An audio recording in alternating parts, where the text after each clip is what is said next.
Baik, kita awali majelis dan pertemuan kita pada malam hari ini dengan lafaz basmalah. Bismillahirrahmanirrahim. Assalamualaikum warahmatullahi wabarakatuh. Innal hamdalillah nahmaduhu wa nasta'inuhu wa nastaghfiruh wa na'udzu billahi min syururi anfusina wa min sayyiati a'malina may yahdihillahu fala mudhillalah wa may yudlilhu fala hadiyalah. Asyhadu an la ilaha illallah wahdahu la syarikalah wa nashhadu anna Muhammadan abduhu wa rasuluh la nabiyya ba'da. Allahumma salli wa sallim ala Muhammad wa ala alihi wa ashabihi wa man tabi'ahu bi ihsanin ila yaumiddin. Baik hadirin ikhwan fiddin, bapak-bapak, saudara-saudara jamaah yang dimuliakan dan dirahmati oleh Allah Subhanahu wa taala. Yang pertama dan paling utama tentunya mari sama-sama kita panjatkan puji dan syukur kita kehadirat Allah Subhanahu wa taala, karena alhamdulillah sampai detik ini, khususnya di malam hari ini, kita masih bisa bertemu dan berkumpul kembali di majelis rutin kita seperti biasa, yakni dalam rangka untuk sama-sama taqarrub ilallah, mendekatkan diri kita kepada Allah Subhanahu wa taala dengan cara mentadabburi dan mengkaji serta menghayati ayat-ayat Allah yang termaktub di dalam Al-Qur'anul Karim. Baik hadirin ikhwan fiddin, jamaah yang diberkahi oleh Allah Subhanahu wa taala, sebagaimana agenda kita pada pertemuan minggu yang lalu, kita telah menyampaikan yakni mengenai bab Al-Qur'an sampai dengan subbab atau poin keberadaan. Ya Pak ya. Namun sebelum itu kita konfirmasi dulu, kira-kira minggu lalu ada yang enggak hadir di antara kita, Pak? Mas Bagus hadir ya minggu lalu? Yang lain? Hadir semua ya? Oke, baik. Jadi pada malam hari ini kita akan lanjutkan kembali kajian kita. Nah, ini enggak kita ulangi lagi ya. Jadi mungkin kita akan review sampai dengan keberadaan ya.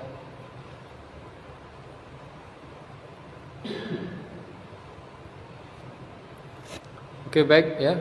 Jadi materi kita pada pertemuan yang lalu sampai subbab yang ketiga, yakni makanah atau keberadaan dari Al-Quran ya. Artinya ketika kita sudah sama-sama memahami bahwa yang dimaksud dengan Al-Quran itu adalah himpunan bacaan ya, yang datangnya dari Allah Subhanahu wa taala disertai dengan penjelasan. Nah, dengan memahami kumpulan bacaan tadi, selanjutnya kita mau melihat sebagai apa kedudukan dan peran Al-Qur'an itu. Inilah yang digambarkan oleh Allah Subhanahu wa taala di dalam Quran surah An-Najm ya. Surah ke-53 ayat ke-3 sampai dengan ke-4, di mana Allah Subhanahu wa taala berfirman, "Wa ma yantiqu 'anil hawa in huwa illa wahyun yuha," kata Allah. Dan tidaklah yang diucapkan oleh Nabi Muhammad itu, yakni Al-Quran tadi, menurut hawa nafsunya atau berdasarkan kemauan pribadinya, in huwa illa wahyun yuha. Akan tetapi yang disampaikan dan diucapkan oleh Nabi Muhammad SAW itu adalah merupakan wahyu yang Allah wahyukan kepadanya. Jadi dalil ini cukup tegas dan cukup gamblang memberikan sebuah penjelasan kepada kita, Pak, bahwa kedudukan dan keberadaan Al-Quran itu adalah sebagai wahyu dari Allah Subhanahu wa taala. Jadi dia bukan perkataan manusia, bukan pendapat makhluk ya.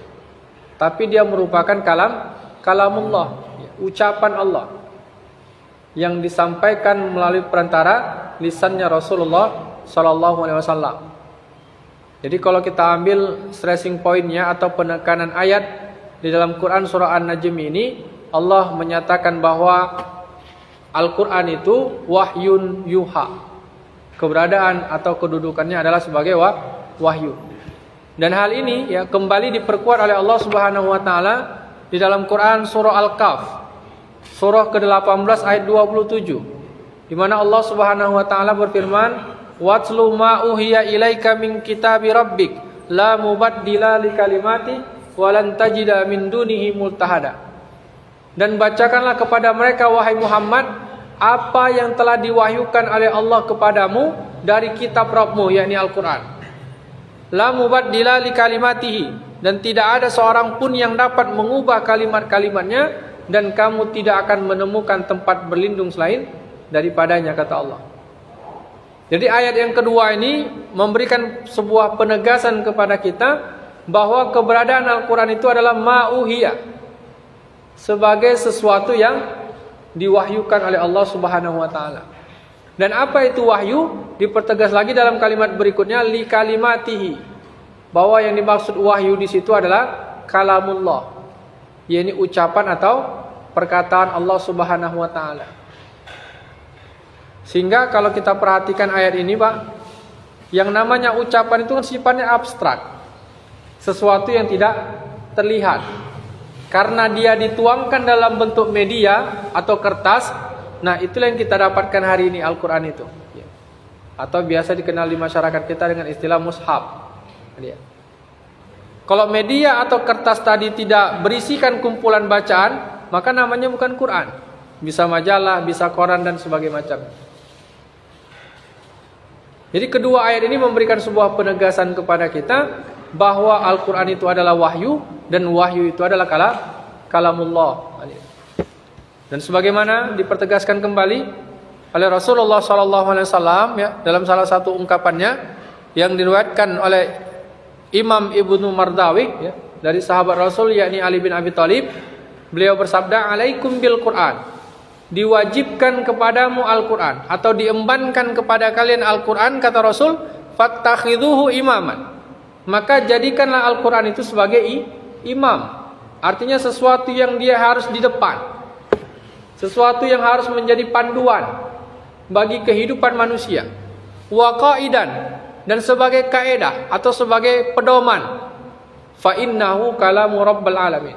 Kenapa Quran itu harus kita jadikan panduan dan pedoman dalam kehidupan dunia ini? Karena sesungguhnya Al-Quran itu adalah perkataan Allah, Tuhan semesta alam. Ini dia. Jadi secara tegas Rasulullah sendiri menyatakan bahwa Al-Quran itu adalah kalamu rabbal alamin, yakni ucapan Allah. Dan tentunya ini menunjukkan sebuah indikasi kepada kita, Pak, bahwa Quran ini adalah sesuatu yang sangat penting bagi kehidupan manusia. Kenapa? Karena sumbernya langsung datang dari Allah, pencipta alam semesta. Jadi mustahil Allah memberikan sebuah informasi, menyampaikan sesuatu kepada manusia melalui perantara kalamnya tadi, Al-Quran tadi, kalau tidak ada sesuatu yang penting, yang urgent bagi kehidupan manusia itu sendiri. Bahkan sebagaimana dalam pertemuan minggu yang lalu kita contohkan, perkataan orang, Pak, yang kita anggap penting saja, ya, itu terkadang sangat dihargai, ya, oleh manusia. Orang nomor satu misalkan di Sumatera Utara, atau orang nomor satu di Indonesia, ya, ketika dia berkata-kata, ketika dia memberikan sebuah argumentasi, pesan dan sebagainya macamnya, dianggap perkataan itu sebagai sesuatu yang penting, yang harus dipahami. Nah, konon lagi dengan perkataan Allah, ucapan Allah Tuhan semesta alam, menunjukkan ada sesuatu yang begitu dan bahkan sangat penting yang harus dipahami oleh setiap manusia dalam kehidupan dunia ini. Nah, sehingga dapat kita ambil kesimpulan bahwa keberadaan atau kedudukan Al-Quran itu adalah sebagai wahyu atau kalamullah. Ini dia. Sehingga yang namanya wahyu ini bisa dalam bentuk apapun, Pak. Ya, kalau yang ada di hadapan kita hari ini hanya media sebenarnya, mushaf. Mushaf itu hanya sebuah media atau sarana untuk memindahkan wahyu Allah tadi dalam bentuk tulisan. Apalagi zaman sekarang dengan kecanggihan teknologi, Quran itu bisa berupa digital, Pak, ya. Dalam Android, HP, laptop, tab, ya. Bahkan kalau kita kembali kepada ayat di pengertian yang kemarin, ya, Quran itu malah harusnya atau wahyu Allah itu bisa terkumpul di dalam dada, Pak, ya. Jadi tidak hanya terkumpul di dalam mushaf, tidak hanya terkumpul di dalam media dan sebagainya macamnya, tapi harapan Allah itu diturunkan Al-Quran itu supaya dia benar-benar bisa terkumpul di dalam diri manusia. Artinya ayat-ayat Allah itu benar-benar mampu dijiwai oleh setiap hamba Allah Subhanahu wa taala. Nah, maka oleh karena itu ya, jangan sampai kita salah di dalam menempatkan atau mendudukkan posisi Al-Qur'an itu, Pak. Sebagaimana salah satu contoh kasus yang mungkin masih terjadi dalam kehidupan masyarakat kita, ayat-ayat Al-Qur'an ya, itu dijadikan sebagai salah satu jimat atau mantra. Kira-kira terjadi nggak nih, Pak? Terjadi ya kan? Jadi ayat-ayat Quran ditulis di secari kertas atau kain ya, dengan ayat-ayat tertentu ya. Kemudian ditambah tali pengikat ya. Untuk apa dibuat seperti itu? Digunakan sebagai salah satu alat supaya kebal ya, tahan bacok, supaya nggak bisa dibunuh orang ya, mempan terhadap benda-benda tajam dan sebagainya macamnya. Nah, apakah memang Al-Quran itu bisa untuk seperti ini? Kalau kita merujuk kepada penjelasan dan dalil-dalil tadi, bahwa Allah menurunkan Quran itu bukan sebagai ini kedudukannya, bukan sebagai jimat atau mantra. Karena logika sederhananya, kalau memang Quran itu bisa jadi jimat, bisa jadi mantra, sehingga membuat manusia kebal, tahan senjata tajam dan sebagainya macamnya, tentunya Rasulullah dan para sahabat sudah lebih dulu mengamalkannya. Dan kalau mereka mengamalkan, niscaya mereka nggak akan ada, Pak, yang gugur atau meninggal di medan perang, termasuk perang Badar, perang Uhud dan sebagainya macamnya. Menunjukkan apa? Terjadi pergeseran ya. Atau bahasa ilmiahnya distorsi, Pak. Pergeseran eksistensi kedudukan Al-Quran itu, yang harusnya dia menjadi wahyu ya, atau perkataan Allah, tapi sebaliknya malah dijadikan sebagai sesuatu di luar itu. Nah, kemudian contoh berikutnya seperti ini ya. Al-Quran menjadi nyanyian atau syair, Pak. Nah, kira-kira gimana kita melihat fenomena ini? Ada nggak di masyarakat kita? Quran jadi jimat, Quran jadi nyanyian. Bahkan sempat viral kemarin itu, Al-Quran disyairkan dalam bentuk langgam Jawa, ya kan, Pak? Apalagi di Indonesia ini kan banyak versi langgam, Pak, ya kan? Kalau masing-masing suku ya, menggunakan langgamnya sendiri, otomatis akan banyak versi syair atau nyanyian Al-Quran itu sendiri. Nah, ternyata kedua fenomena ini sudah diungkap oleh Allah Subhanahu wa taala di dalam Quran surah Al-Haqqah, surah ke-69 ayat 41 sampai 43, yang menyatakan dan menegaskan kepada kita bahwa Allah menurunkan Quran itu bukan untuk jadi jimat atau mantra, dan bukan pula untuk menjadi syair. Wa ma huwa biqaulin syair qalilan ma tu'minun, kata Allah. Dan Al-Quran itu bukanlah perkataan seorang penyair, yang mana qalilan ma tu'minun, sangat sedikit di antara kamu yang mau beriman kepadanya. Jadi Quran itu bukan syair, kata Allah. Nah, yang namanya syair sederhananya sesuatu yang identik dengan lagu, Pak. Ya kan, irama. Contoh kalau dalam budaya kita ada pantun, ya kan? Ada lirik lagu. Itu semua contoh kalimat-kalimat syair. Nah, Allah bantah, wa ma huwa biqaulin syair. Quran itu bukan perkataan seorang penyair. Artinya apa? Dia bukan bahasa syair, bukan sesuatu yang untuk dinyanyikan atau didendangkan dan dilagukan. Qalilan ma tu'minun, sehingga hanya segelintir orang yang benar-benar mau beriman kepada Al-Quran itu. Kemudian wala biqaulin kahin, dan Al-Quran itu juga bukan perkataan tukang tenung ya, atau istilah kita sekarang dukun, paranormal. Jadi Quran itu bukan bahasa mantra, bukan kalimat-kalimat yang bisa dijadikan jimat untuk penangkal sesuatu dan sebagainya macamnya. Qalilan ma tadzakkarun, sehingga sangat sedikit di antara kamu yang mau mengambil pelajaran. Tanzilum min rabbil alamin, akan tetapi Al-Quran itu adalah wahyu yang diturunkan oleh Allah, Tuhan semesta alam, Pak. Ya. Jadi dalil ini cukup jelas memberikan gambaran kepada kita ya, menolak dan membantah ya, kedua fenomena tadi. Walaupun faktanya hal itu masih terjadi dan kita saksikan Pak dalam kehidupan masyarakat kita. Bahkan diperkuat lagi dalam Quran surah Yasin ya. Surah ke-36 ayat 69. Wa ma 'allamnahu syi'ra wa ma yanbaghi la in huwa illa dzikru wa Qur'anun mubin. Dan tidaklah kami mengajarkan syair kepadanya, yakni Nabi Muhammad itu, karena bersyair itu tidaklah pantas atau tidak layak baginya, melainkan Al-Quran itu adalah pelajaran dan kitab yang memberikan penjelasan, kata Allah. Jadi Allah menurunkan Quran kepada Nabi Muhammad itu ya bukan untuk disyairkan, karena dia bukan merupakan syair, karena Rasulullah itu diutus ya kan, untuk memperbaiki kehidupan manusia, bukan untuk menjadi pujangga, bukan untuk menjadi penyair, bukan untuk menjadi penyanyi dan sebagainya macamnya. Karena Al-Quran itu isinya, kata Allah, dzikru wa Qur'anun mubin, peringatan atau pelajaran dan berbagai macam ketentuan-ketentuan yang memberikan penjelasan mengenai aktivitas hidup dan kehidupan manusia di dunianya.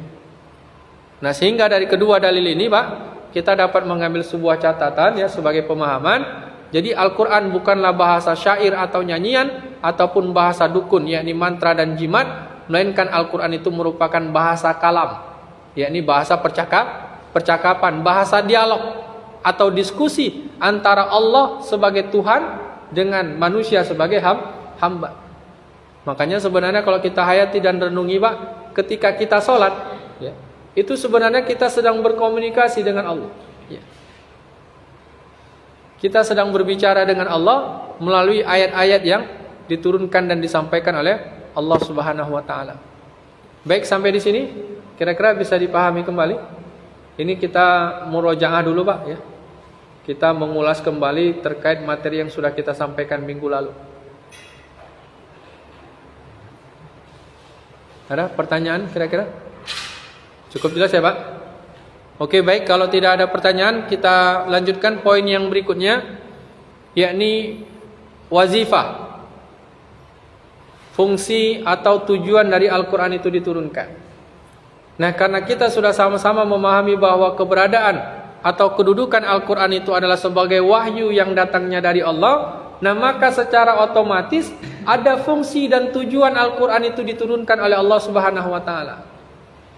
Jadi mustahil Allah memberikan dan menurunkan sesuatu bagi kehidupan manusia sementara dia tidak ada tujuannya. Bahkan dalam ayat yang lain Allah katakan, "Wa ma khalaqta hadza batila." Tidak ada satupun yang Allah ciptakan dalam kehidupan dunia ini secara batil, termasuk Al-Quran yang Allah turunkan. Jadi dengan diturunkannya Al-Quran itu di tengah-tengah kehidupan manusia, maka ada beberapa fungsi atau tujuan yang ingin dicapai bagi kehidupan manusia itu sendiri ya. Ini yang akan kita lihat. Salah satu fungsi Al-Quran yang pertama ya Allah jelaskan, yakni dalam rangka untuk menerangkan segala sesuatu ya, atau menjelaskan segala hal. Itu yang difirmankan oleh Allah Subhanahu wa taala, salah satu dalilnya di dalam Quran surah An-Nahl surah ke-16 ayat 89. Baik, mari sama-sama kita perhatikan dan simak ayatnya Pak ya. Surah An-Nahl ayat 89.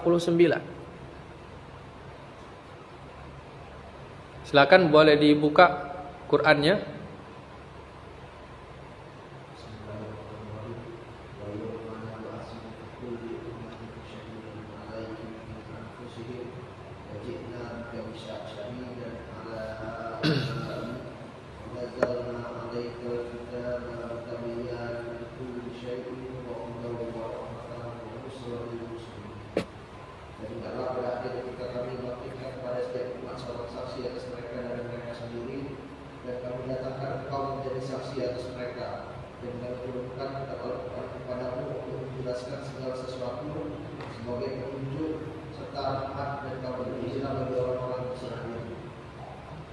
Baik, dapat semua ayatnya Pak?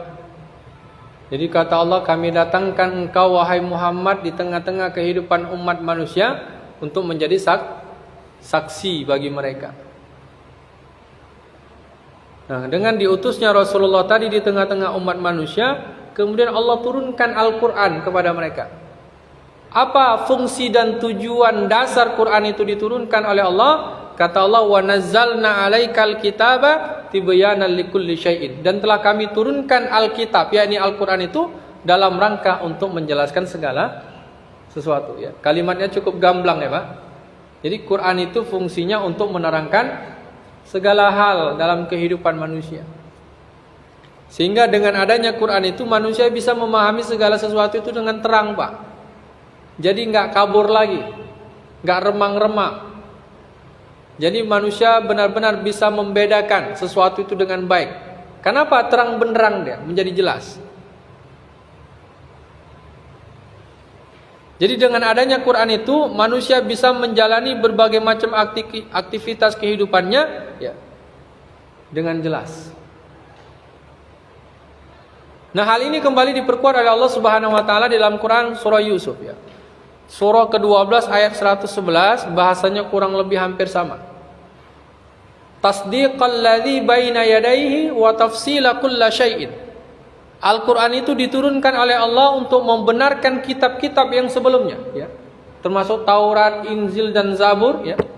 Kemudian wa tafsila kulli syai'in, dan dalam rangka untuk menjelaskan segala sesuatu, Pak. Ini dia.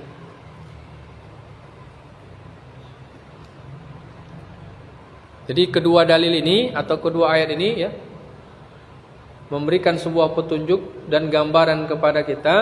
Dengan adanya Quran itu kita tidak lagi bingung, Pak, dalam menjalani kehidupan dunia ini ya.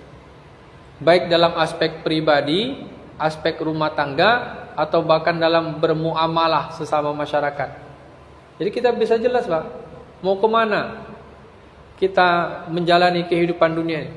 Mau bekerja jelas dia ya kan? Mau mencari nafkah, mau menikah, mau berinteraksi, berkomunikasi ya. Semua itu kita lakukan dengan jelas, terang ya. Jadi tidak ada lagi yang samar-samar, tidak ada yang subhat ya. Kenapa? Karena Allah sudah memberikan sebuah keterangan di dalam Al-Qur'an itu bagaimana cara kita menjalankan kehidupan. Makanya kalau kita ilustrasikan ya, Al-Qur'an itu diibaratkan cahaya, Pak. Makanya salah satu sinonim dari Al-Qur'an adalah An-Nur ya, pertemuan kita minggu yang lalu. Allah menyebut Quran itu dengan istilah An-Nur yang artinya adalah cahaya, yang mana salah satu sifat cahaya itu adalah menerangkan. Nah, ibarat ruangan inilah, Pak. Karena ada cahaya, kita bisa melihat segala sesuatu di sekitar kita dengan begitu terang. Tapi coba kalau lampunya padam, ya kan? Kondisi akan menjadi gelap sehingga kita susah membedakan antara satu hal dengan hal yang lainnya. Tapi dengan adanya cahaya tadi memberikan sebuah pencerahan bagi kita, sehingga kita bisa menentukan dan mengambil sebuah keputusan yang tepat di dalam menjalani setiap aktivitas hidup dan kehidupan dunia kita. Nah, kemudian selanjutnya yang jadi pertanyaan berikutnya adalah segala sesuatu tentang apa ini, Pak, yang dijelaskan oleh Allah di dalam Al-Quran itu? Apakah segala sesuatu yang ada di alam semesta ini? Kan begitu. Kita ambil salah satu contoh, misalkan ada enggak cara membuat handphone misalkan di dalam Al-Quran, Pak? Enggak ada, ya kan? Atau bagaimana cara menghitung jumlah bintang? Enggak ada, ya. Artinya tidak segala hal atau tidak semua yang ada di alam semesta ini diterangkan oleh Allah di dalam Al-Quran. Artinya apa? Sesuatu yang ingin Allah jelaskan, sesuatu yang ingin Allah terangkan di dalam Al-Quran itu diungkap objeknya ya di dalam Quran surah Al-Baqarah surah kedua ayat 256. Bahwa yang dimaksud dengan segala sesuatu itu adalah segala sesuatu mengenai dua hal. Ya. Di mana Allah Subhanahu wa taala berfirman, "Qad tabayyana ar-rusydu minal ghayy." Sungguh telah Allah jelaskan di dalam Al-Quran itu mana jalan yang benar dan mana jalan yang sesat. Ya. La ikraha fid din, kata Allah. Tidak ada paksaan di dalam menjalankan agama Allah. Kenapa? Qad tabayyana ar-rusydu minal ghayy. Karena Allah telah jelaskan dengan begitu gamblang di dalam Al-Quran itu mana jalan yang benar daripada jalan yang salah. Nah, berarti kalau kita merujuk kepada ayat ini, segala sesuatu yang Allah terangkan itu, yakni segala sesuatu tentang apa kira-kira, Pak? Ya, tentang baik dan buruk. Nah, ini dia. Tentang halal dan haram. Jadi kalau kita ilustrasikan kurang lebih simbolnya begini, Pak. Nah, ini dia. Jadi tentang mana sesuatu kehidupan yang positif dan mana kehidupan yang negatif. Bahkan kalau kita perhatikan nanti di dalam beberapa ayat-ayat Al-Quran, Pak, dua hal ini ya selalu Allah sebut dengan beberapa istilah. Ya, contohnya halal dan haram, yang hak dan yang batil, atau mana yang ma'ruf, mana yang mungkar, mana kehidupan yang khair, yang baik, dan mana pula kehidupan yang syar, yang buruk. Mana amal-amal yang soleh, ya, perbuatan-perbuatan yang soleh, dan mana perbuatan-perbuatan yang yang jahat. Kemudian mana makanan-makanan yang thayyibat, halalan thayyibat, dan mana pula makanan-makanan yang khabithat, yang buruk. Kemudian mana hasil yang hasanah dan mana pula hasil yang sayyi'ah. Nah, dua hal inilah yang Allah jelaskan di dalam Al-Quran itu, dan kemudian Allah sering mengulang-ulangnya, Pak, sebagai gambaran dan keterangan kepada manusia, sehingga manusia bisa membedakan mana kehidupan yang harus dia jalani dan mana pula kehidupan yang harus dia jauhi atau tinggalkan dalam kehidupan dunia ini. Baik, jadi cukup jelas ya, Pak. Jadi objeknya atau sasaran yang ingin Allah jelaskan di dalam Al-Quran itu bukanlah segala sesuatu yang ada di alam semesta ini, ya. Akan tetapi segala sesuatu tentang dua hal, tentang mana kehidupan yang baik dan mana pula kehidupan yang buruk, tentang yang halal dan yang haram. Nah, hal ini ya kembali diperkuat lagi oleh Allah di dalam Quran surah Asy-Syams, surah ke-91 ayat ke-8, bahwa memang pada prinsip dasarnya Allah menurunkan Al-Quran itu dalam rangka untuk menjelaskan kedua hal tadi. Fa'alhamaha fujuraha wa taqwaha, kata Allah. Kemudian Allah ilhamkan atau Allah wahyukan kepada jiwa manusia melalui ayat-ayat tadi, melalui Al-Quran itu, kata Allah, fujuraha wa taqwaha. Mana jalan yang fujur, artinya jalan yang buruk, dan mana pula jalan yang takwa, jalan yang baik. Nah, ini dia.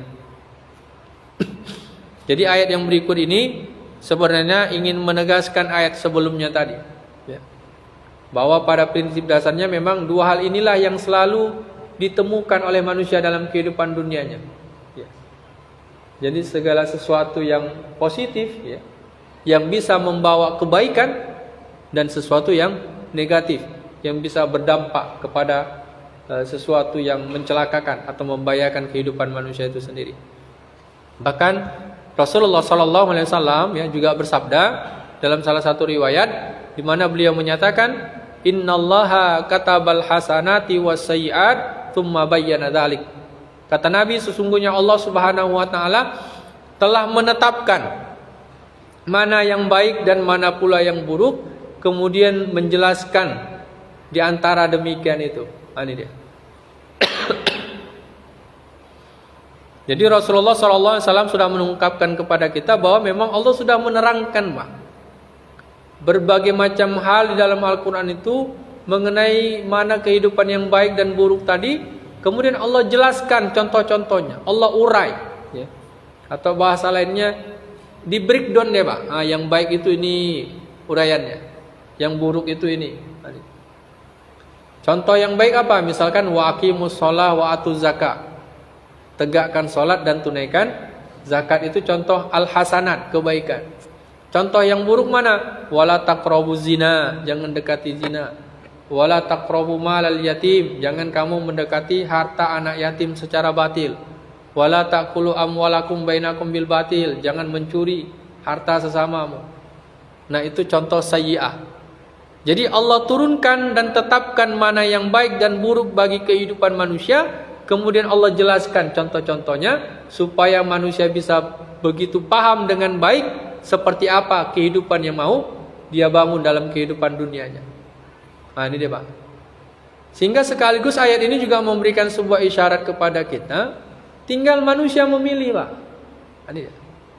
Karena manusia itu bukan robot ataupun wayang yang Allah gerakkan kemana-mana, tidak. Jadi Allah memberikan manusia pilihan untuk menentukan kemana arah jalan hidup yang mau dia lalui atau dia tempuh. Mau pilih jalan yang hasanat, silakan kata Allah. Ya. Mau pilih jalan yang sayyiat, yang buruk juga silakan.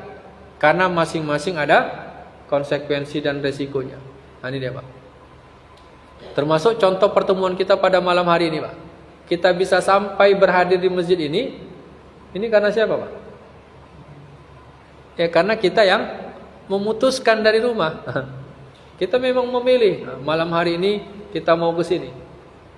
Kalau kita nggak pilih, nggak putuskan, mungkin nggak akan sampai kita di masjid ini. Ini dia.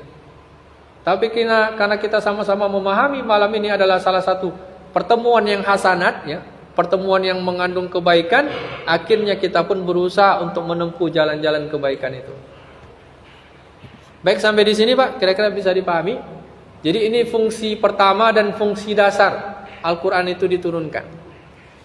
Jadi sebenarnya nggak ada ayat Quran itu yang samar-samar, Pak. Ada. Karena kalau samar-samar nggak bisa dipahami dia. Jadi dari fungsi yang pertama ini Allah sudah cukup memberikan sebuah gambaran kepada kita. Quran itu diturunkan untuk menerangkan dan menjelaskan segala sesuatu. Sehingga konsekuensinya dengan memahami Quran ini manusia bisa paham dengan jelas apa yang mau dia buat dalam kehidupan dunianya. Ini dia. Dia mau bekerja jelas. Ya, bagaimana cara dia bekerja jelas. Apakah halal ataukah haram? Dalam berumah tangga, apa hak dan kewajibannya sebagai suami atau istri juga jelas. Kenapa? Karena itulah konsekuensi dari diturunkannya Al-Quran itu di tengah-tengah kehidupan manusia. Nah, baik, selanjutnya, ya, ketika Quran itu sudah mampu memberikan sebuah penjelasan yang baik, ya, bagi kehidupan manusia itu sendiri, maka akan muncullah fungsi yang berikutnya, bahwa Quran itu diturunkan oleh Allah Subhanahu wa taala dalam rangka untuk mengarahkan dan membimbing kehidupan manusia, ya. Atau dalam bahasa lainnya, salah satu fungsi Quran yang berikutnya adalah sebagai petunjuk atau pedoman hidup. Nah, hal ini diungkap oleh Allah Subhanahu wa taala di dalam Quran surah Al-Baqarah, ya, surah kedua ayat 185.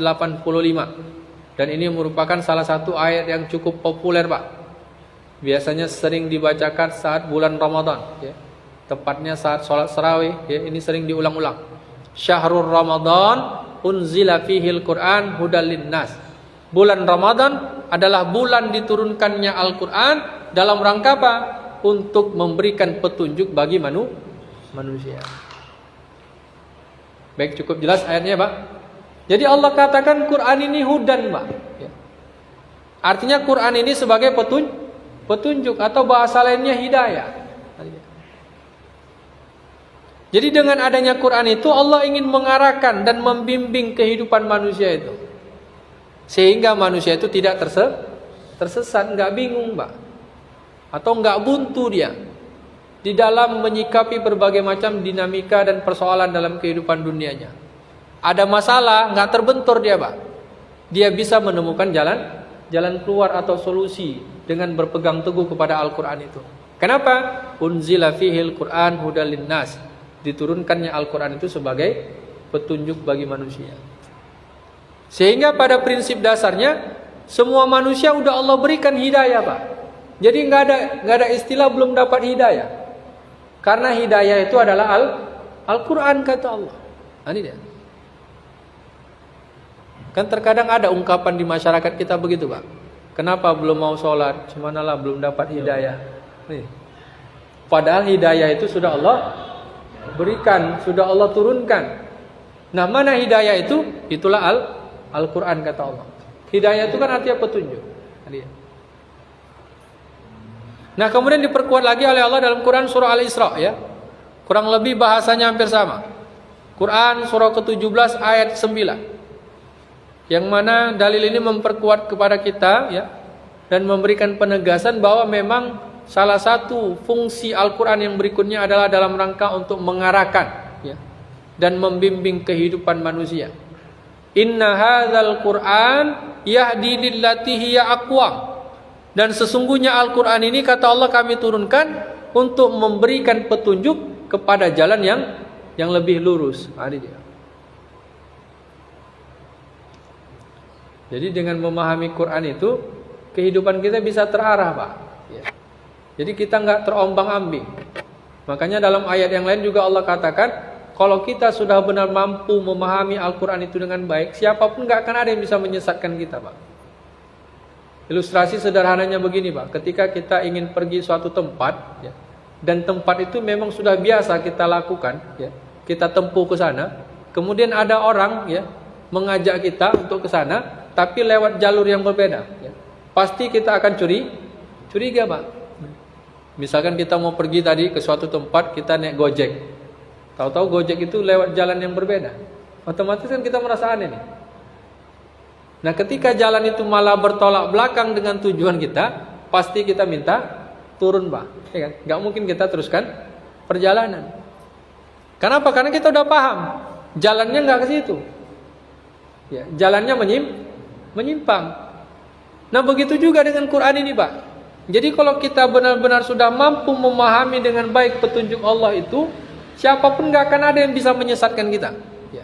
Atau bahasa lainnya, udah tahu kita mabuk itu salah, Pak. Ya kan? Judi itu salah, diajak bagaimanapun sama orang, kita tidak akan terpengaruh atau terkontaminasi. Kenapa? Karena kita udah tahu itu jalan yang menyesatkan. Tapi kalau kita nggak paham aturan Allah itu, ya, tidak memahami dengan jelas atau dengan baik ketentuan dan petunjuk Allah itu, ya, maka otomatis efek atau akibatnya kehidupan kita akan terombang-ambing, ya. Jadi mengikut arah angin, ya. Orang ke kanan kita ke kanan, ke kiri kita ke kiri. Jadi tidak punya arah hidup yang jelas, ya, di dalam menjalankan dinamika kehidupan dunianya. Makanya Allah katakan Quran itu adalah hudan. Jadi kalau kita ilustrasikan, ibarat ini dia, Pak. Quran itu. Ada yang tahu apa ini, Pak? Ya, Google Map, ya kan? Apalagi zaman sekarang, Pak, ya, yang namanya Google Map ini, ya bisa dikatakan sesuatu yang cukup familiar lah. Bahkan menjadi sebuah media yang selalu bergantung orang-orang kepadanya. Apalagi bagi saudara-saudara kita yang berprofesi driver online, Gojek, ya kan? Itu selalu ada itu di sepeda motornya, ya kan? Yang mana Google Map ini digunakan sebagai penunjuk jalan, ya kan, Pak? Kalau dulu kan ada istilah pepatah, malu bertanya sesat di jalan. Sekarang nggak laku lagi, Pak, karena sudah ada Google Map. Kalaupun nggak tahu jalan, nah, tinggal di searching aja, dicari, nah, sehingga jelas lah, ya, dia bisa mengarahkan kita. Nah, begitu juga dengan Quran itu, Pak. Jadi Allah turunkan Al-Quran ini supaya apa? Supaya kita jelas, ya, mau kemana arah hidup yang kita jalani itu supaya selamat. Nanti dia. Sehingga konsekuensinya, ya, kita harus paham itu, Pak. Maksud dari setiap ayat-ayat Quran itu. Kalau kita ibaratkan Google Map tadi lah, Pak, ya. Ada saudara kita dari kampung, ya kan? Kita kasih Android, kita suruh menggunakan aplikasi Google Map, kira-kira jadi petunjuk nggak, Pak? Padahal sama sekali belum pernah dia sentuh itu, Pak. Tentunya nggak bisa kalau dia belum paham cara menggunakan aplikasi Google Map tadi. Artinya harus dia pelajari dulu. Kalau dia udah paham, baru dia bisa gunakan. Nah, begitu juga dengan Quran ini sebenarnya. Jadi mustahil Al-Quran itu bisa mengarahkan kehidupan manusia menjadi selamat, sementara manusia itu sendiri nggak paham maksud yang terkandung di dalamnya. Nah, ini dia. Makanya dengan memahami fungsi yang kedua ini, Pak, kita dapat mengambil sebuah catatan bahwa memang ternyata Quran itu tidak cukup sekedar hanya dibaca-baca saja. Nah, kalau selama ini kan seolah-olah kesannya begitu. Pokoknya Quran dibaca-baca dapat pahala, tanpa ada tindak lanjut untuk memahami dan mengkaji apa maksud yang terkandung di dalam Al-Quran itu. Nah, ini dia. Jadi mustahil sesuatu itu bisa menjadi petunjuk kalau dia tidak dipahami dengan jelas, dengan baik. Kita contohkan tadi ini. Kalau nggak ngerti kita nih, Pak, gimana cara menggunakannya, ya. Terus nggak ngerti ini simbolnya apa, arahnya kemana, nggak akan jadi petunjuk dia. Dan otomatis kalau nggak bisa jadi petunjuk, tidak akan bisa mengantarkan kita untuk sampai kepada tujuan yang ingin kita capai. Ini. Cukup jelas ya, Pak? Jadi dapat kita ambil catatan, Al-Quran itu hanya akan bisa menjadi petunjuk, ya, dalam kehidupan manusia ini kalau setiap ayat-ayatnya mampu dipahami dengan jelas dan mau diikuti dengan benar. Ini dia, Pak. Makanya nggak usah heran, Pak, ya, kalau kita lihat dalam fenomena masyarakat kita banyak umat Islam tapi kok masih maksiat, kan itu. Banyak umat Islam tapi kok korupsi, ya. Banyak umat Islam tapi kok banyak tindakan kriminalitas. Ya. Persoalan cuma satu, karena Al-Quran itu tidak menjadi petunjuk dalam kehidupannya. Ya. Kalau cuma sekedar pengakuan, semua orang bisa mengaku. Ini. Makanya itu yang diungkap oleh Rasulullah di pertemuan kita yang awal. Sayati 'alan nasi zaman la yabqa minal islami illa ismu. Akan datang satu masa di tengah-tengah kehidupan umat manusia, Islam hanya tinggal nama dan Al-Quran hanya tinggal tulisan. Artinya Quran itu nggak jadi petunjuk lagi dia. Quran itu hanya jadi pajangan dinding, kaligrafi misalkan. Jadi tidak menjadi sebuah kesadaran bagaimana manusia itu mengarahkan aktivitas hidup dan kehidupannya, baik dalam skala pribadi atau dalam skala kehidupan bermasyarakat. Ini dia. Nah kemudian ya, selanjutnya kemana arah atau sasaran yang ingin ditunjuki oleh Allah melalui Al-Quran itu diungkap di dalam Quran surah Al-Ma'idah, ya. Surah kelima ayat 16. Baik, mari sama-sama kita perhatikan dan simak ayatnya, di mana Allah Subhanahu wa taala memberikan sebuah isyarat kepada kita, yahdi bihillahu manittaba'a ridwanahu subulus salam wa yukhrijuhum minaz zulumati ilan nur wa yahdihim ila siratim mustaqim. Dan dengan kitab Al-Quran itu kata Allah, Allah ingin menunjuki atau membimbing kehidupan orang-orang yang mau mengikuti keridhaannya. Kemana arahnya? Subulas salam, kepada jalan keselamatan. Perhatikan bahasanya, Pak. Allah menyebutnya dengan istilah subulus salam. Bahkan ini menjadi salah satu nama daerah, ya, di Aceh, Pak. Ya. Ada namanya subulus salam. Ya. Tapi bukan itu yang dimaksud Quran. Ya.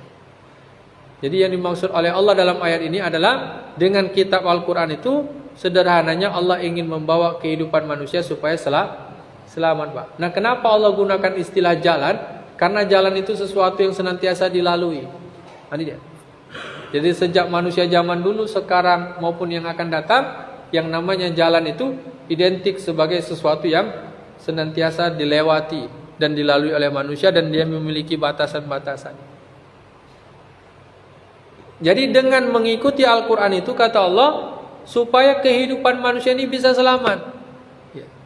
Pribadinya selamat, ucapannya selamat, perbuatan tangannya selamat, langkah kakinya selamat, rumah tangganya selamat.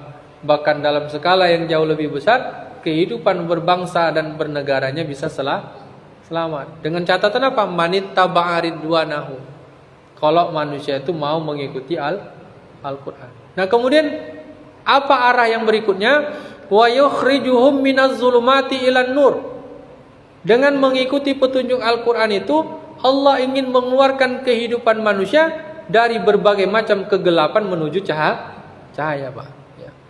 Bahkan dulu kita cukup sering mendengar sebuah istilah dalam sejarah, habis gelap terbitlah terang, Pak. Ya kan? Perkataan siapa itu?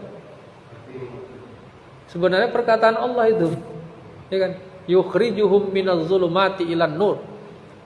Dengan mengikuti Al-Quran itu maka habislah gelap, terbitlah terang. Artinya apa? Allah ingin mengeluarkan kehidupan manusia dari berbagai macam kezaliman, berbagai macam perbudakan, penjajahan, keburukan, kejahatan, menuju kehidupan yang terang benderang, menuju pencerahan. Kemudian yang terakhir, wa yahdihim ila siratim mustaqim. Dan dengan mengikuti petunjuk Al-Quran itu, Allah ingin mengarahkan dan membimbing kehidupan manusia supaya berada di atas jalan yang lurus, Pak. Perhatikan bahasanya, ila siratim mustaqim. Quran itu untuk menunjuki kita kepada siratal mustaqim. Dan itulah yang selalu kita minta setiap hari di dalam salat, Pak. Berapa kali kita minta itu, Pak? 17 kali. Ihdinas siratal mustaqim. Ya Allah, tunjuki kami jalan yang lurus. Nah ternyata doa kita itu sudah dijawab sama Allah, Pak, dalam ayat ini. Kalau kita mau jalan yang lurus, berarti caranya gimana? Fattabi Qur'ana. Ikuti Al-Qur'an, Pak.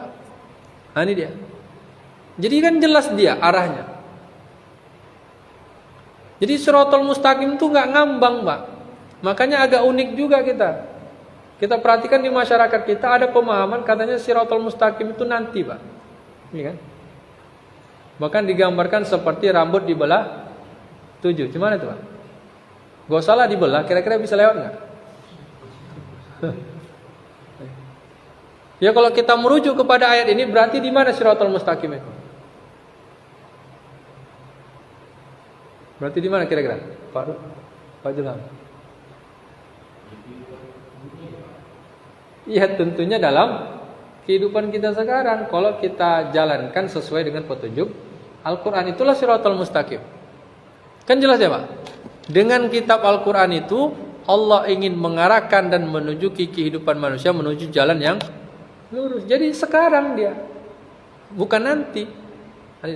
Bahkan dalam surah Al-Fatihah itu sudah ditegaskan. Mana Shiratal Mustaqim itu? Shiratal ladzina an'amta alaihim. Yakni jalan orang-orang yang telah engkau beri nikmat atas mereka. Siapa itu? Itulah para nabi, para rasul, orang-orang soleh, suhada dan solihin. Ini dia.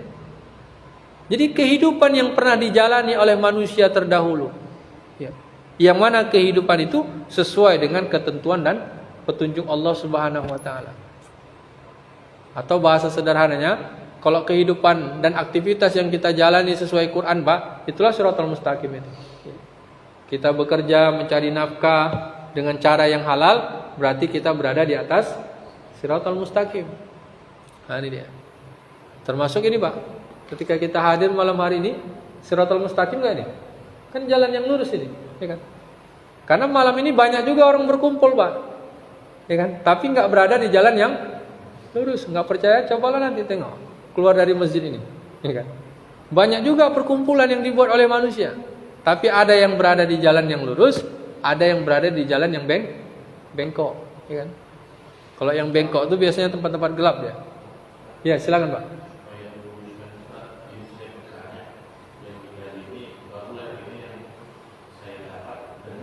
Iya. Iya.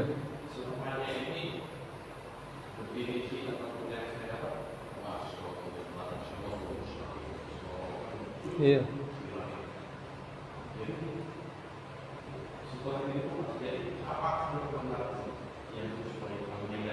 Iya. Terus yang setiap Ramadan kan itu aku tarawih. Iya. Artinya bersama-sama di masjid itu membaca Al-Quran itu dalam 30 hari itu selesai di situ kan. Iya. Jadi ada perkara yang dibaca itu kan walaupun baru-baru dia ajaknya baca di giliran sekarang. Selesai satu hari itu sudah di kepala sekarang. Tapi artinya saya sendiri mungkin betul-betul saya baca Al-Quran. Iya. Dan begitu awal, tapi selesai harus dalam 30 Ramadan itu diputus. Jadi ada yang bertanya ini Ustaz. Terus apa itu Al-Quran diturun di Arab? Ya, karena dari Allah. Kalau kita tidak tahu artinya, apakah bisa diterima kita membaca Al-Quran itu menjadi amal sebagai pasangan? Kalau kita mendengar lagu barat, Ustaz kan kita tidak bersih. Kita dengar. Enak dengar. Itu yang jadi persepsi seperti yang dari sumber-sumber yang Ustaz. Iya. Mana yang begitu? Kalau ini lurus, tahu yang lurus. Kalau yang sesat kan. Iya. Jadi tinggal kita mau dibawa kemana gitu kan. Jadi itulah yang perkara begini Ustaz. Itu kan itu bagus ya. Jadi kita bisa itu aja. Iya. Tentang Shiratal Mustaqim ini dia, tapi saya menjelaskan nanti Shiratal Mustaqim langsung berbakar. Oh, di situ betul mau begitu. Itu satu. Dan ini tentang Al-Quran membaca maksudnya rame-rame selesai itu, tapi belum tentu bacaannya itu artinya kita paham. Iya. Nah, Jadi itu bagaimana kalau kita mendapat ya di Allah atau menjadi amal itu? Oke, baik, kita jawab ya Pak. Jadi ada dua pertanyaan ya. Ya. Jadi yang pertama terkait Shiratal Mustaqim, ya tentunya apapun istilah sebagaimana materi kita yang sebelumnya itu harus kita kembalikan menurut penjelasan Allah, ya kan? Summa inna alaina bayana, kata Allah. Kemudian sesungguhnya atas tanggung jawab kamilah menjelaskan Al-Quran itu. Karena istilah Shiratal Mustaqim dari Quran, maka Allah lah yang paling berhak menjelaskan apa yang dimaksud dengan Shiratal Mustaqim. Dan dua ayat ini sudah cukup mewakili sebenarnya bahwa Shiratal Mustaqim itu adalah jalan kehidupan yang kita lalui berdasarkan Al-Quran. Bahkan dalam surat Al-Fatihah itu sudah cukup gamblang itu. Ihdinas Shiratal Mustaqim, ya Allah tunjuki kami ini jalan yang lurus. Mana jalan yang lurus? Shiratal ladzina an'amta alaihim, yakni jalan orang-orang yang engkau beri nikmat atas mereka. Siapa yang Allah beri nikmat atas mereka? Dalam ayat yang lain Allah katakan an'amta alaihim minan nabiyyin was-siddiqin wasyuhada wassolihin, yakni jalannya para nabi, orang-orang yang jujur, orang-orang soleh dan para syuhada. Bahkan ditutup dengan kalimat ghairil maghdubi alaihim walad dalin. Shiratal Mustaqim itu bukanlah jalan orang-orang yang engkau murkai dan bukan pula jalan orang-orang yang sesat. Ya, berarti di mana dia, Pak? Jalan orang yang sesat dan dimurkai. Ya tentunya bisa kita saksikan dalam kehidupan dunia. Jadi memang dua jalan tadi, Pak. Fa'alhamaha fujuraha wa taqwaha. Sungguh kami ilhamkan kepada jiwa manusia itu mana jalan yang baik dan mana jalan yang buruk. Jadi Shiratal Mustaqim itu itulah jalan yang hasanat, yang baik tadi. Sedangkan jalan yang buruk itulah tadi ghairil maghdubi alaihim walad dalin. Itu yang pertama, Pak. Ya, jadi cukup jelas ya. Jadi sederhananya ya Shiratal Mustaqim itu harus kita lewati dalam kehidupan dunia kita. Nah, kalau kita kaitkan dengan cerita yang berkembang hari ini, Pak, Shiratal Mustaqim itu bisa dilewati siapa, Pak? Yang selama inilah, Pak, yang katanya jembatan seperti rambut di belah 7. Siapa yang bisa lewat? Kan semua orang kan, mau dia beriman, mau dia munafik, mau dia kafir, ya. Cuma ada bedanya. Kalau orang beriman dia kayak jalan tol, lurus saja. Tapi kalau orang munafik, dia bisa terpleset. Bahkan kalau dulu di SD itu ada bukunya, Pak, kan? Buku neraka itu kan, mau jatuh dia bergantung nanti. Nah, kalau kita kembali ke Quran kan nggak ada cerita begitu, Pak. Nah, tinggal kita melihat. Jadi bagaimana keterangan Allah di dalam menjelaskan istilah itu. Nah, kemudian yang kedua, memang kita tidak pungkiri, Pak, ya. Itu salah satu budaya di masyarakat kita, budaya rutin tahunan, ya. Khatam Quran. Nah, kalau kita kembali kepada dua fungsi ini, Pak, Quran menjelaskan segala sesuatu, Quran menjadi petunjuk, berarti target Quran itu apa sebenarnya? Paham atau khatam? Ya, kalau kita kembali kepada kehidupan Rasulullah lah, Pak. Rasulullah itu khatam Quran kapan? Ya, tentunya ketika wahyu terakhir turun, Pak, ya kan? Wahyu itu turun lebih kurang 23 tahun secara berangsur-angsur. Jadi sebelum turun sempurna ya belum bisa khatam Rasul. Dia. Ya artinya kalaupun itu menjadi sebuah budaya memang sesuatu yang positif. Ya. Cuma yang jadi persoalannya jalan nggak fungsi Quran itu. Ya anggaplah kita khatam misalkan 30 juz. Nah, paham nggak kita maksudnya? Kan begitu, Pak. Dia. Mengerti nggak kita apa sebenarnya yang ingin Allah sampaikan di dalam ayat itu?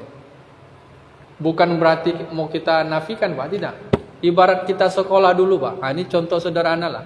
Kalau yang namanya level anak kelas 1 SD, biasanya tulisan itu dibaca atau dipahami, Pak? Kalau dulu lah, awal mula pendidikan. Kan awalnya belajar mengenal huruf dulu, ya kan? Bahkan ada istilahnya imla, mengeja, ya kan? Nah, masuk kelas SMP misalkan. Apa tahapan berikutnya? Ya, bagaimana setiap siswa itu mampu memahami sesuatu yang dia baca. Masuk tahap SMA atau SMK. Apa targetnya, Pak? Iya, dia bisa mempraktekkan apa yang dia baca. Nah, persoalannya hari ini, ya, kita stagnan di situ membaca. Harusnya kan berjalan proses itu, Pak. Membaca, memahami, kemudian mempraktekkan, bahkan selanjutnya kalau bisa mendakwahkan. Begitu dia, Pak. Nah, hari ini ya, kekeliruan yang terjadi di masyarakat kita, orang merasa puas dan merasa cukup dengan hanya sekedar membaca, Pak. Kalau cuma sekedar membaca, nggak akan jalan fungsinya. Dia nggak akan jadi petunjuk. Mau dibaca berulang kali pun nggak akan jadi petunjuk dia. Kalau tidak bisa dipahami dengan baik. Ibarat contoh Google Map tadi, Pak. Ya kan? Oh, baca-baca pun itu gambar itu, ya kan? Kalau nggak dijalani, dia nggak ditempuh, ya, maka otomatis tidak akan mengantarkan kita untuk sampai kepada tujuan. Nah, ini dia. Tergambar kira-kira Pak Julham ya. Nah, ini dia. Ya, bahasa halusnya, ya, itu level membaca itu sebenarnya level anak-anak, Pak. Ya kan? Artinya memang dia diperkenalkan, ya, untuk bisa membaca dan melafazkan huruf-huruf Quran itu, ya kan? Tapi kalau kita sudah menjalani dinamika kehidupan, bahkan sudah berumah tangga, bermuamalah dengan masyarakat, itu jangan lagi hanya stagnan di situ, sekedar membaca, ya kan?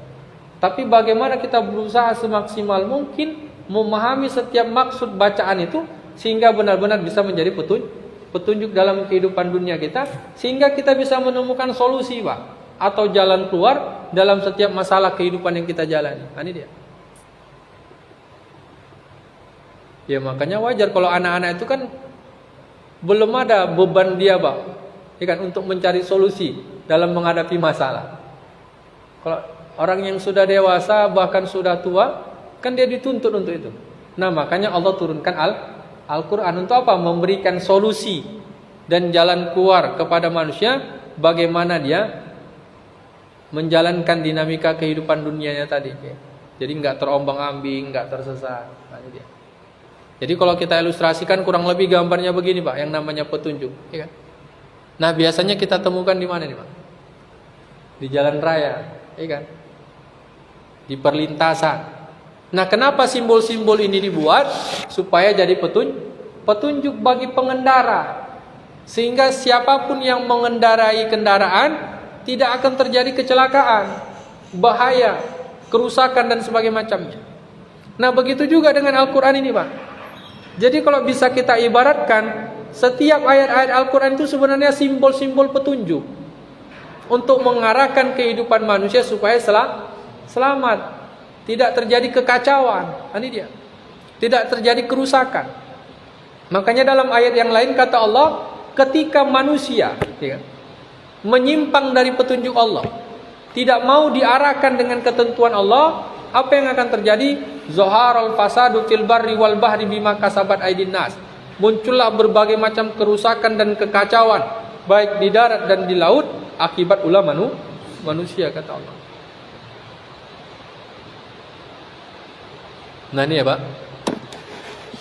Jadi ini ilustrasi sederhana untuk menggambarkan bahwa Quran itu adalah petunjuk, ya. Sebuah arahan, ya, atau sebuah inspirasi yang memberikan gambaran kepada kita sehingga kita bisa menjalani kehidupan ini dengan selamat. Ini dia. Jadi pribadi kita selamat, ya kan? Ucapan kita selamat. Karena memang hari ini, Pak, banyak orang bertengkar, banyak orang menjadi kacau gara-gara ucapan, Pak. Makanya sampai ada undang-undang hate speech, ujaran kebencian, ya kan? Karena lisan ini bisa menimbulkan kekacauan. Makanya dibimbing oleh Quran. Allah ingin arahkan manusia bagaimana mengucapkan kalimat-kalimat yang benar itu, supaya kehidupan ini tidak terjadi kerusakan atau kekacauan. Nah, ini dia. Baik, yang berikutnya kita hubungkan Quran surah An-Nahl, ya. Surah ke-16 ayat 104. Bahwa pada prinsip dasarnya, kalau manusia hidupnya ingin diarahkan dan dibimbing oleh Allah Subhanahu wa taala, maka tidak ada satu-satunya jalan melainkan dengan beriman kepada Al-Quran atau dengan mengikuti ayat-ayat Allah Subhanahu wa taala. Inilah yang Allah nyatakan, innal ladzina la yu'minuna bi ayatillah la yahdiyahumullah wa lahum adzabun alim. Sesungguhnya orang-orang yang tidak mau beriman kepada ayat-ayat Allah, maka Allah tidak akan menunjuki mereka dan bagi mereka azab yang pedih, kata Allah. Ini dia. Jadi hidayah itu hanya bisa diperoleh kalau kita beriman, Pak. Kalau kita mau mengikuti Al-Quran. Ini dia. Jadi hidayah itu dicari bukan di tempat gelap, ya kan? Bukan di goa, bukan di tempat-tempat tertentu, tempat mistik dan sebagainya macamnya. Karena yang namanya hidayah Allah itu telah diturunkan di dalam Al-Quran. Jadi carilah di situ petunjuk Allah itu. Bahkan diperkuat lagi ya oleh Rasulullah SAW dalam salah satu ungkapannya, Kitabullahi huwa hablullahil matin. Sesungguhnya kitab Allah, yakni Al-Quran itu adalah merupakan tali Allah yang sangat kuat. Manittaba'ahu kana 'alal huda. Maka siapa saja yang mengikuti Al-Quran itu berarti dia berada di atas petunjuk. Wa man tarakahu kana 'alad dolala. Dan siapa yang meninggalkan Al-Quran berarti dia berada dalam kesesatan, kata Nabi. Ini dia. Jadi ilustrasinya begini, Pak.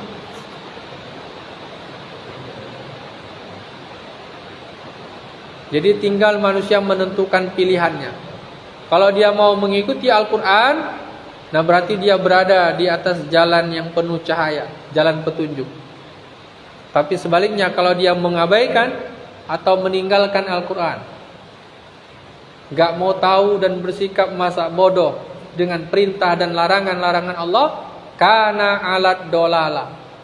Berarti tanpa sadar dia telah menjerumuskan dirinya dalam kesesatan. Atau bahasa lainnya aliran sesat, Pak.